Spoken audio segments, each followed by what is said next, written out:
Welcome! I'm recording this video outside instead of inside because why not, right? I've got like my notes here in front of me. So here we are, Shenmue episode 11. So much to cover, and I hope that you guys can hear me and I'm not distracted, but coffee's good. So Shenmue episode 11, welcome. I cover Shenmue episodes from the animation and compare it to the games in these type of videos. You're going to see the differences in episode 11 when compared to the Shenmue game. Spoilers, of course, but let's get right into the differences in Shenmue the Animation episode 11 when compared to the games. Okay, so in this first scene, what you see here is Shu Ying about to face off against Dan Yu and basically the Yellowhead gang. Now, it's different from the games because in the games, you never see what's going to happen between Shu Ying and Dan Yu. In the games, you assume that she just takes care of Dan Yu and then, of course, takes you back to the church. But in the animation, it shows that Dan Yu did not fight Shu Ying, and Shu Ying just pretty much wasted all the other guys. Pretty cool. Moving on. So in this next scene, we see that Shu Ying saved Ryo and brought her back to the convent where she was raised. Now, a couple of differences in this scene when compared to the video games. First, Shu Ying is wearing a blue dress rather than her casual red dress, which was in the games. Second of all, you see Ryo recognize flashbacks where Ryo was saved, but he didn't know who did it, and now he's realizing it was Shu Ying that saved him. And then finally, in this scene, Shu Ying teaches Ryo the counter elbow assault, kind of in the outside of the building or outside of the convent, rather than the earlier scene, which was where she actually showed him the counter elbow assault, and that happened back in Hong Kong. He already knew counter elbow assault by the time he got to Kowloon, so that's a slight difference, but moving on. Now in this next scene, we see that the Yellowhead are celebrating with Dan Yu the fact that they actually captured Yanduzu. But then Dan Yu's like, who was that woman, and do we know anything about her? And then Yuan speculates, could it be Chun's daughter? Now, I looked up that character to see if there was any significance or any history on who Chun was in connection to Shu Ying, because I was like, wait a minute, I've never heard of this. Are we going to get some more backstory, more than what we've seen in the games with Shu Ying? It gets brushed off, and then Dan Yu orders for Yuan to deal with Ren and Ryo, because obviously he wants to make sure that he ensures Hong Kong for himself, which means delivering Yanduzu to Landi. Moving on. So now this next scene takes place back in Ren's hideout. Now in the animation, they tell Yanduzu's assistant that Yanduzu's been captured. And then Joy and Wang mention that he's been taken to the Yellowhead building and that they know where he is. Slightly different from the games because in the games, yeah, they're in Ren's hideout, but Joy comes in by herself while Wang and Ren are already there, along with Yanduzu's assistant. And then Joy is like, I know where he's been taken, the Yellowhead building. So slightly different from there. Now they want to actually get into the Yellowhead building and figure out how to get in there. Now Yanduzu's assistant immediately says, I know someone who might know. He actually lives next to the Yellowhead building. You guys should go there. Where in the game, it's slightly different because in the game, he's like, you know what? I'm going to go out and investigate. To get in contact with me, use the Chawan sign. And then Ryo actually goes around the building of the Yellowheads to see if there's any door or way to get in, and he never could get in. Then Ren was like, why don't you try using the Chawan sign and see if you can figure anything out? And then eventually Ryo does use the Chawan sign. After using the Chawan sign, he gets a note that says, go to room 503. Ryo goes by himself to 503. That's the slight difference, but a lot of fluff to basically take you to the same area in the game where the animation just cuts straight to the point. Moving on. So now this next scene, when they're entering room 503, is in both the animation and the games. However, in the games, you are entering by yourself, whereas in the animation, both you and Ren are going in there. And the only reason you're going by yourself is because Ryo kind of went out on his own to find out where this room is, whereas Ren just came with Ryo from the hideout straight to this room. Now here's where you have that fight in the dark with the quote-unquote blind guy. Now, the animation never hints to the fact that this guy is blind or faking that he's blind. When in the games, this guy acted blind early on before, eventually, even in the games, is like, yeah, I'm not blind. But he unveils that he knew Iwao. He basically knew Ryo's father. And Ryo tells him that he's dead and that he passed away and that they need a way to get into the Yellowhead building. At that point in the animation, basically, he's going to tell Rio and Ren how to get in there because, of course, of the tragic events. And then they just leave, but you never really see what he tells them or how to get into the buildings. That's just implied that he just tells them. Where in the games, he actually tells them, you're going to have to meet and impress the scout, and then that's how you'll get in. But the animation had its purpose for skipping it a little bit. Moving on. So in this next scene, which is really not in the games because Ren didn't go with Rio to see this guy. Rio says, you know what, Ren, I'm going to do this on my own. The Yellowheads would recognize you. And he's like, what the hell? You fought them too. They'd recognize you as well. He's like, I've got this. So Ren's a little bit upset that he's just kind of like, what? Now you're leaving me out of it? Which I think adds to the story a little bit. And then, of course, Rio's like, tell Joy and Wong, thanks, but I'm going. I think that adds some character and motivation to Ren because he wanted to be a part of it. Now he's getting cut out. Next scene is actually one I particularly enjoy. For me personally, Rio is going to, of course, have those street fights that he's supposed to have to get recognized by the scout. And then Rio goes to fight En Jung-Zu. I think that's how you say his name. Now this in particular I enjoyed because he was one of those fights that I just fought over and over again to get a lot of money. Now he fights in the acrobat style, and the point in the video games was just to, if you could grab him once and throw him, you win. But in the animation it was just if you could knock him down. And Rio, when he goes up, he pretty much knocks this guy down really quickly, almost too easy. Now, he doesn't throw him, he just hits him. And to me, this almost reminded me of Shenmue 3, because I'm like, Shenmue 3 does that. Shenmue 3 are no throw moves. Are they doing that in the animation as well? But then the animation also then adds something special, because the animation then goes back to that conversation that you had. So now the audience is getting explained why he's doing what he's doing in these street fights, which is basically he's doing it so that he can get the scout's attention. I like how they just played with that scene and just pulled it out to have more meaning so that it could answer your question, but made it a little bit more interesting. I like that slight change. Moving on. Next scene, which is completely unique to the animation, you see Joy talking to Ren, and Ren's just kind of like upset that, Rio told him to stay away. And then Joy's like, makes you wonder why you can't just be more like him. And he's like, ugh. She says, basically, I'm going back to Hong Kong. I don't want anything to do with all of this. What are we supposed to do? And I think this gives context to later events that we know are going to happen with Joy, giving her more emotional attachment to the whole situation, which is something that we didn't really get in the games. Again, kudos. Moving on. Next scene after Rio's victory, we see him crossing paths with the scout, and the scout says, meet me at Dragon Street after dark. Now this in itself, slightly different from the games, because in the games you had to win a lot more fights, not just one, to get the attention of the scout. So in this, he's like, meet me at Dragon Street after dark, after that one match. Again, cut to the point, which I don't mind. Moving on. Next, we see Joy back in Aberdeen on her bike, and then Wong catches up to her, and he's like, hey, have you heard from Rio or Ren? Like, what's going on? Aren't you worried?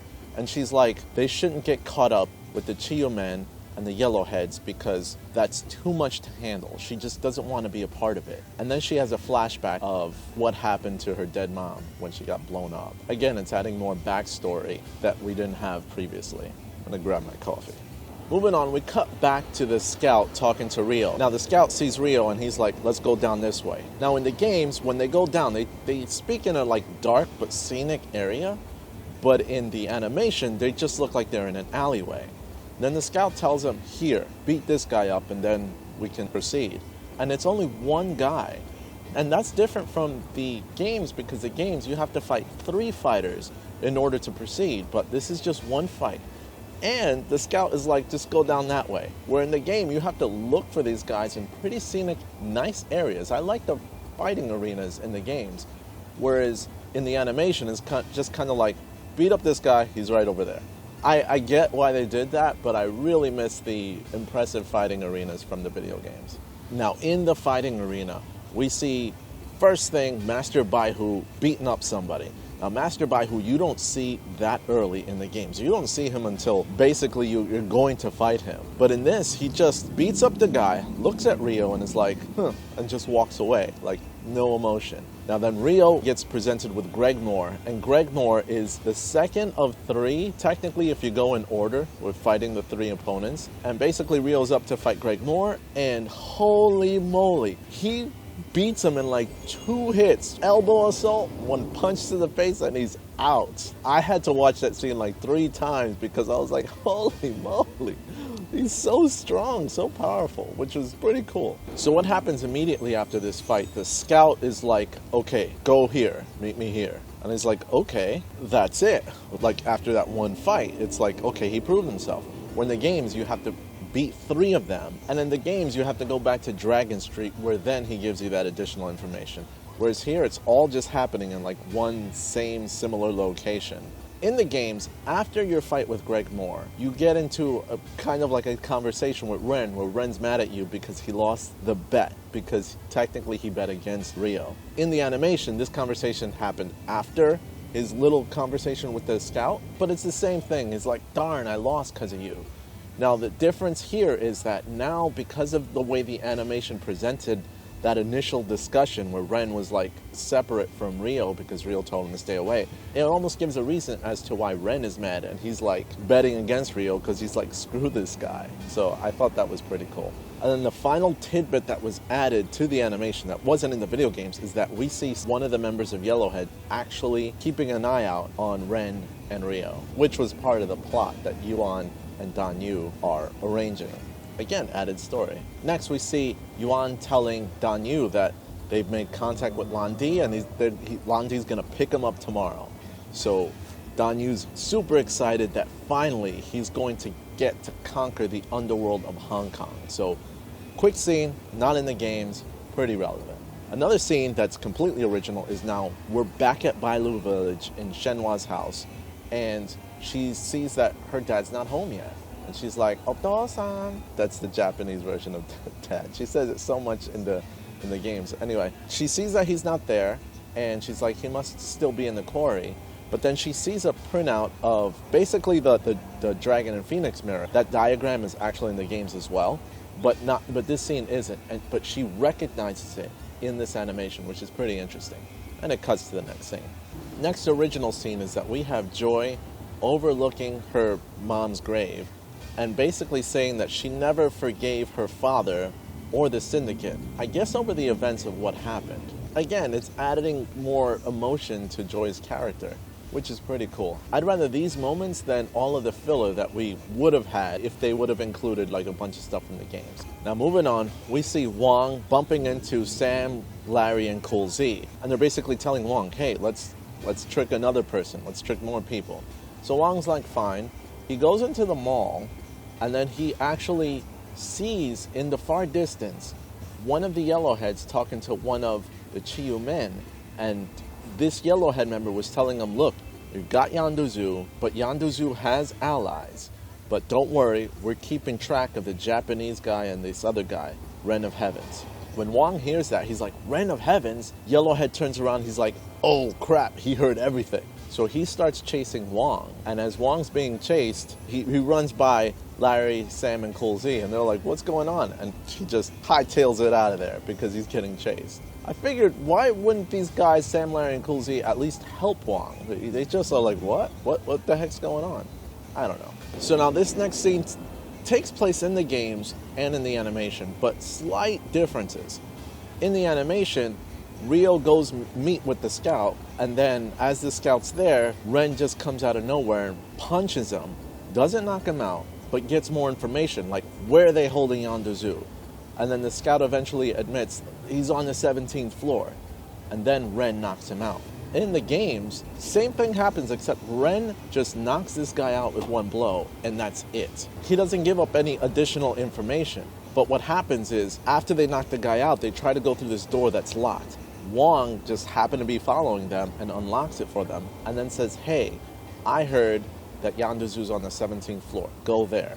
That's the difference. They just took out Wong from the scene. And I guess it wasn't really necessary to have Wong there, a part of that scene. And then what happens in the animation too is that Ren gets the radio and is like, hey, I saw these guys on the 5th floor, go there. Again, to distract the rest of everyone who's doing security. Now, something similar happens in the game, but that's much later when they're climbing the floors. Ren has the radio. Again, just repositioning things, making them relevant, but proceeding on quickly for the story. And then the guys just catch the elevator. All right, next scenes play out pretty quickly. We see Wong catch up with Joy, and Wong's like, help, I need your help. And he jumps on Joy's bike. From there, it cuts right back to Ren and Rio getting on the elevator. Then back, once again, to Joy and Wang, and then he basically says, look, Rio and Ren are being tracked by the Yellowheads. They know everything. And that's when you see Joy with a worried face like, uh-oh, I gotta do something. She doesn't say it, but you almost feel that that's what she's thinking with that one close-up shot. And then finally, here we have Rio and Ren made it to the 17th floor. They go in a room. They don't see anybody there. Then when they get out, they see Dan Yu, and he's like, I got you now. Basically, Dan Yu set them up. Now, in the games, there are certain sections or certain floors where Dan Yu does find them and chase them, but you never got any context as to how he knew they were there and that they were coming up. So this animation added, okay, he knew the whole time because they were being tracked. So it just kind of puts everything together quite nicely for you.